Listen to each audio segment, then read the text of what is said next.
querido aluno, estamos de volta aqui para dar continuidade ao nosso curso de Teologia Simplificada, no nosso módulo de número 3, e a matéria é o povo de Israel. Nós acabamos de estudar sobre o período dos juízes. Nós vimos que o último juiz foi o profeta Samuel, e Samuel era sacerdote, profeta e juiz. Só perde para Cristo, que além de profeta, sacerdote e juiz, ele era rei. Samuel não foi um rei, tá? Mas ele unge Saul como príncipe sobre todo Israel e começa agora o período da monarquia. Saul ele é rejeitado porque ele desobedece às ordens do profeta, a ponto de Deus falar para o profeta Samuel: até quando você vai ter pena de Saul? Saul é rejeitado e toda a sua posteridade, Deus iria confirmar Saul sobre o trono de Israel para sempre. Só que a Bíblia diz que Deus ele já havia escolhido um homem segundo o seu coração. E quando Deus fala isso para Samuel, Davi nem ainda tinha nascido. E Deus já tinha o escolhido antes dele ser colocado dentro do ventre da sua mãe. Deus já tinha plano para esse homem chamado Davi, que era segundo o coração de Deus. Davi faz todo o seu reinado. Davi reina primeiro 7 anos em Hebrom. E depois da morte de Saul, quem assume o trono de Israel é o seu sobrinho, chamado Isbosete, porque os seus filhos já haviam sido mortos. E aí Isbosete governa durante esses 7 anos. Depois da morte de Isbosete, é que Davi assume o controle sobre todo o território de Israel.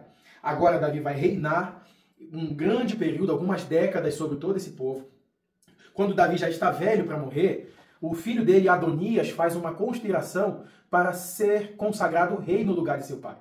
A Betseba fica sabendo, o profeta Natan fica sabendo, e aí eles vão até o rei Davi, que estava velho já, e falam: você não prometeu que seria o meu filho Salomão que reinaria? Davi falou: foi, eu prometi isso. E a Betseba fala assim: bom, e por que Adonias está lá em cima com o sacerdote fazendo uma festa e o povo gritando: viva o rei Adonias?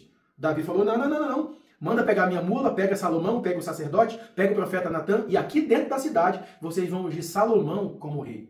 Irmãos, a Betseba sabia que se Adonias fica no trono no lugar de Davi, a vida dela seria ceifada, a vida de Salomão seria ceifada, porque o poder estava em jogo. Aí, quando Adonias está lá em cima no banquete, com aquele monte de gente falsa, ele ouve o alarido da cidade lá embaixo gritando: viva o rei Salomão! E aí ele é ungido rei sobre Israel. Salomão assume o trono de Israel e ele vai ter um governo muito pacífico, muito calmo, sem batalhas. Por isso, quem sabe, ele tinha 1000 mulheres, 700 princesas e 300 concubinas. Porque através de alianças de paz e alianças políticas com os outros povos, pode ser que Salomão tenha governado com tranquilidade, com pacificação, através dessas alianças, e ele acabava casando com a filha desses reis, no qual ele fazia essa aliança de paz.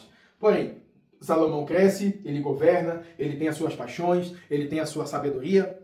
Só que quando Salomão morre, a Bíblia vai dizer que o filho dele, chamado Roboão, assume o trono de Israel. Roboão era um jovem, e aí naquela época, a inflação dentro do reino de Israel era muito alta. Naquela época, o povo pagava muito imposto. Aí o povo vai até o rei Roboão e diz assim: rei, abaixa o imposto pra gente, deixa o preço da picanha mais barato, abaixa também o preço da caixa de leite, abaixa também um pouco o preço da gasolina. Eu estou parafraseando para você entender. Roboão foi atrás dos conselheiros mais velhos, mais experientes, e eles falam assim: ô rei, se o senhor fizer isso, o povo vai te servir com alegria, porque o povo precisa dessa ajuda. Roboão fala: gostei, eu vou fazer. Mas antes disso, ele passa com os mais jovens, que eram amigos deles. Agora ele chega lá e fala assim: o que vocês acham que eu devo fazer? O povo está pedindo para baixar tributo. O jovem fala assim: não, o teu pai, ele batia nesse povo com chicote. Você tem que bater neles com um rabo de escorpião. O teu dedo é muito mais grosso que o dedo do teu pai. Você é o cara. Essa palavra entrou dentro do coração de Roboão. Roboão achou que ele era alguma coisa, e em vez dele diminuir a tributação sobre o povo, a carga tributária, ele aumentou, ficou tudo mais caro. Até o IOF ele colocou e virou aquela salada toda. O povo ficou insatisfeito. Nos corredores, nos intestinos da cidade de Jerusalém, estava um homem chamado Jeroboão. E ele passava e ele dizia para o povo: se fosse eu que estivesse governando, o negócio não estava feio assim não. Se fosse eu que estivesse no governo, o arroz estava mais barato. Se fosse eu que estivesse no governo, o feijão estava mais barato, a gasolina estava mais barata. E aí ele foi persuadindo o povo pessoalmente, a ponto de ele levantar uma revolução dentro da cidade e dividir o povo no meio. Agora, aquelas 12 tribos de Israel governadas por Roboão, ela é rachada no meio, a ponto de ficar 10 tribos para o norte e 2 tribos só para o sul. Esse evento ele é conhecido como cisma, que é divisão, a cisma. Esse povo aqui, que ficou para o lado do norte, essa parte azul, ficou com a capital Siquém, que depois virou Samaria. O povo que ficou com a capital do reino do sul, conhecido como reino de Judá, ficou com a capital em Jerusalém. E aí o Jeroboão, para impedir que o povo descesse para Jerusalém para adorar no templo, ele acabou construindo lá em Siquém, lá um templo, um bezerro de ouro, dizendo que foi esse bezerro que libertou vocês da terra do Egito. Tudo para fazer culto estranho aqui, para impedir que o povo descesse para o culto verdadeiro. Então, muitas coisas acontecem nesse sentido hoje em dia, né, pessoal? Tá? Jeroboão começa a ter esse tipo de atitude e dividiu o povo. Infelizmente, essa tribo do norte, essa tribo de cima, ela deixa de existir quando a Assíria, ela vem daqui, ela invade aqui, vindo aqui pelo lado do Mar da Galileia, e ela vai fazer uma mistura. Ela traz o povo da Assíria e mistura com o povo das 10 tribos. Então esse povo aqui, ele perdeu totalmente a identidade. Por isso que a gente fala hoje que as 10 tribos do Reino do Norte sumiram. Por isso que hoje quem mora na região de Israel é chamado de judeu. Porque o pessoal que permaneceu foi o pessoal da tribo de Judá. Por isso que vem judeus. E lembra na época do Hitler? Ele amassava, ele matou 6 milhões de judeus. Tá? Eles matavam na câmara de gás, eles matavam no campo de concentração, no paredão, de todo tipo. A morte de judeus acontecia. Por isso que quando a gente vê alguém maltratado, hoje, a gente fala, tá judiando. Quer dizer que tá maltratando, né? Judiar. Não judia de mim, por conta desse termo aqui, tá? Então o povo de Israel é dividido no meio, ficando o reino do norte com a capital Samaria ou Siquém, e o reino do sul com a capital Jerusalém. Então o Jeroboão fez essa divisão, a Assíria invade esse território e miscigena a população aqui, a ponto da pessoa perder, dessas 10 tribos, perder a sua identidade. Já aqui no reino do sul, o povo não perde a identidade. Quem vai invadir aqui é o rei Nabucodonosor, na época do Império da Babilônia, tá? E ele vai sitiar a cidade de Jerusalém até invadir, e ele não traz o povo da Babilônia para entrar aqui nesse território. Ele leva o povo daqui para a Babilônia, que fica na região do Iraque, onde é o Iraque hoje, lá do lado da Mesopotâmia. Olha que interessante. O povo manteve, só que o povo volta do cativeiro depois de 70 anos e reestabelece o território de Judá, já na época de Zorobabel, na época de Neemias, na época de Esdras, voltando agora do cativeiro. Então esse é o cenário político dos reis. E agora, eu queria falar com vocês uma coisa muito interessante, lembrando que essa aula aqui ela é uma síntese abreviada, ok? De tudo que a gente tem na apostila. Eu estou fazendo uma explicação ampla, mas é preciso que você leia a sua apostila, ok? Aqui, pessoal, nós vamos ver em Crônicas e no livro dos reis, 1ª e 2ª reis, vários nomes de reis e vários nomes de profetas. Essa aqui é uma das coisas mais difíceis de se entender, mas eu espero que você entenda agora isso, ok? Tem reis de Israel, como Acabe, que reinam no reino do norte. Só que ao mesmo tempo que tem um rei governando no norte, tem um rei também governando no sul. Tem profeta que Deus usa para falar com o rei do norte, como o profeta Elias foi levantado para falar com Acabe e Jezabel, que estavam aqui, ó, no reino do norte, totalmente idólatra, totalmente deturpados, deixaram a lei de Deus de lado e serviam a Baal. Deus levanta Elias e confronta Acabe no território de Israel. Só que tem profetas também que eles profetizam no reino de Judá, como Amós. Eles profetizam no reino para o rei de Judá. E na grande maioria das vezes, os reis que se levantam no norte são reis maus, reis desviados, reis totalmente idólatras e corrompidos. E geralmente os reis que se levantam no reino de Judá são reis crentes, como Josias, como Ezequias. Eles são crentes e eles são tementes a Deus, eles querem restaurar o culto, eles querem adorar ao Senhor com as suas vidas. Então fica essa diferença. A gente tem um embaralho às vezes, porque enquanto tem um rei no norte, tem outro no sul, a gente confunde o profeta do norte com o profeta do sul e assim sucessivamente. Eu espero que isso tenha ficado claro para vocês. E só para corroborar essa informação, observe a sua tela por gentileza, alguns detalhes aqui sobre o reino do sul, que é o reino de Judá. Reis do sul e seus principais personagens. O primeiro é Roboão, que era filho de Salomão. Depois eu tenho Ezequias, que era um dos reis mais justos de Judá. Observe que ele é do reino de Judá. Tá? Eu tenho Josias, que é outro rei justo. Josias iniciou reformas religiosas para purificar o templo, restaurar a adoração a Deus, e ele encontrou o livro da lei durante as reformas e renovou a aliança com Deus, mas morreu em batalha contra os egípcios.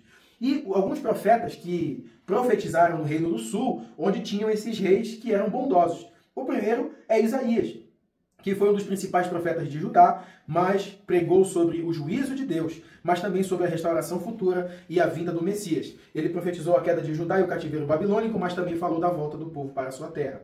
Jeremias, conhecido como profeta chorão, ele pregou durante a queda de Jerusalém e o eminente cativeiro babilônico. Ele exortou o povo ao arrependimento e anunciou a destruição de Jerusalém. Jeremias também falou sobre a nova aliança que Deus faria com o seu povo. E o Abacuque e o Sofonias. Ambos profetizaram durante os últimos dias do reinado de Judá e advertiam sobre a vinda do juízo de Deus devido à corrupção e à idolatria. Depois disso, pessoal, vem o cativeiro babilônico. Apesar de a destruição de Jerusalém e do Templo de Salomão parecer um fim sombrio, as profecias bíblicas também destacaram que o cativeiro não seria permanente. Deus prometeu restaurar o seu povo após o tempo da disciplina e o retorno dos exilados. Foi profetizado por Isaías, Jeremias e Ezequiel, entre outros. E foi concretizado com o decreto de Ciro, rei da Pérsia, que permitiu que os judeus retornassem à terra e reconstruíssem o templo. Olha só o que fala Isaías 44, 28. Digo de Ciro, ele é o meu pastor, e cumprirá toda a minha vontade, dizendo a Jerusalém, serás edificada e ao templo serás fundada. Lá em Esdras, capítulo 1, verso 1 e 2 diz, no primeiro ano de Ciro, rei da Pérsia, para que se cumprisse a palavra do Senhor da boca de Jeremias, o Senhor despertou o espírito de Ciro, rei da Pérsia, para que fizesse proclamar por todo o seu reino e também por escrito, dizendo, assim diz Ciro, rei da Pérsia, o Senhor Deus dos céus, que me deu todos os reinos da terra e me encarregou de lhe edificar uma casa em Jerusalém, que está em Judá. Voltando para mim, interessante, pessoal, quando Deus levanta Jeremias para profetizar acerca de Ciro, que ele chama de meu servo ou meu pastor, o Ciro nem tinha nascido ainda. A Pérsia nem sonhava em ter o território da Babilônia, que a Babilônia é destruída com o rei Belsazar, no dia que aquela mão misteriosa aparece escrevendo na parede. Deus já havia falado através do ministério de Jeremias que o povo retornaria. E a Babilônia era a cidade mais linda daquela época, a cidade dos jardins suspensos. O povo de Israel, ele vai cativo para a cidade da Babilônia e ali eles ficam durante 70 anos. É nessa cidade que vai ficar Daniel, como um jovem príncipe inteligente de Israel, ele vai para lá e ele vira uma espécie de conselheiro do rei, um homem muito importante. É lá que é levado também Sadraque, Mesaque e Abidnego, ou Misael, Ananias e Azarias. Tudo acontece aqui na Babilônia. Só que depois de 70 anos o povo volta do cativeiro. E agora, através de Esdras e de Neemias, eles vão reconstruir a cidade, reconstruir o templo, tá? E voltar a viver aquele povo, aquela nação, de volta na sua terra, na terra prometida.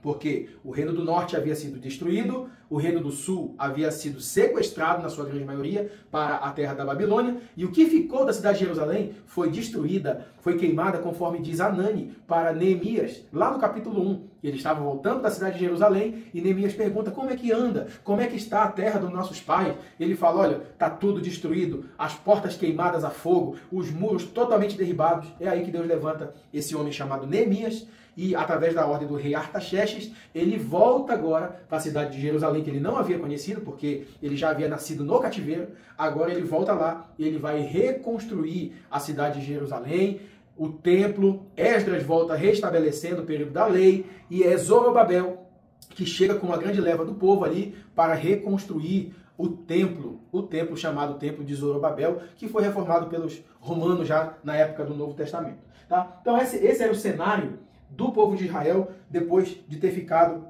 ali naquele período. Olha só o foco na aula, vai dizer que o cativeiro babilônico foi uma consequência direta da desobediência, da idolatria e da injustiça em Israel e Judá. No entanto, como sempre, a misericórdia de Deus não falhou. O tempo de disciplina não durou para sempre e Deus restaurou o seu povo. A profecia de Jeremias sobre a restauração foi cumprida e os judeus retornaram à sua terra conforme a palavra de Deus, restaurando a adoração e a promessa de um futuro redentor. Pessoal, voltando aqui, nós pegamos o período desde o final de Josué até agora a volta do povo do cativeiro para dentro da terra prometida, o cativeiro babilônico. Qual que é a diferença do assírio e do babilônico? O assírio, eles traziam o povo e enxertavam dentro de Israel. O babilônico, ele pegava o povo de Judá e levava para a Babilônia. Nós vamos ver muitos salmos falando sobre isso, tá? O povo sofreu, o povo se lamentou, Deus corrigiu o povo, tanto é que até hoje dentro de Israel você não vê idolatria mais, porque Deus usou o cativeiro como forma de corrigir o povo,